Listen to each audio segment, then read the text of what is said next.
All right, on number 3, we need to go ahead and divide it by x squared, and then use the powers to anti-derive. Move that mouse. Y'all ready?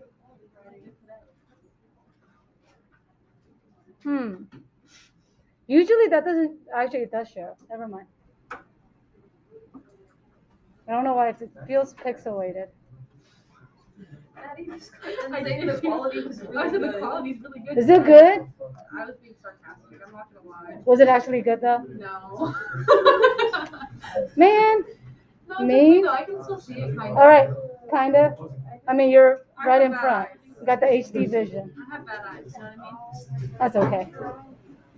So if I look at x to the power of 4 over x squared, someone's still talking over me. I have x squared, and on the next one is simply x, then dx. So where's the x? Did you subtract it? Yeah. From both of them? It's all over x squared.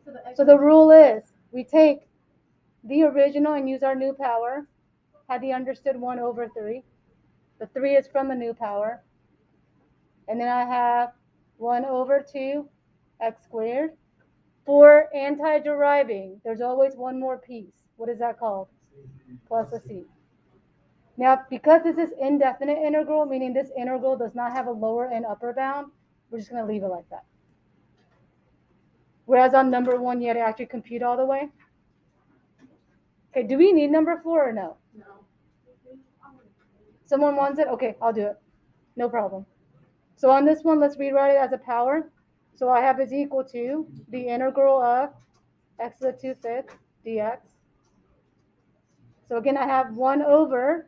If I take one more of that, that's going to give us 7 over 5. And divide it by that number. And we know we have to add plus c. Can you leave this alone if this is free response? Why yes. 7 over 5? It should be set. Add 1. Oh no. Adding 1 to the fraction, if you're still having trouble, you have to come in for tutoring. That's too basic for me. But the 7 over 5, if this was multiple choice, all it's going to be written as 5 over 7 in front. Okay? All right, and then we said number 9.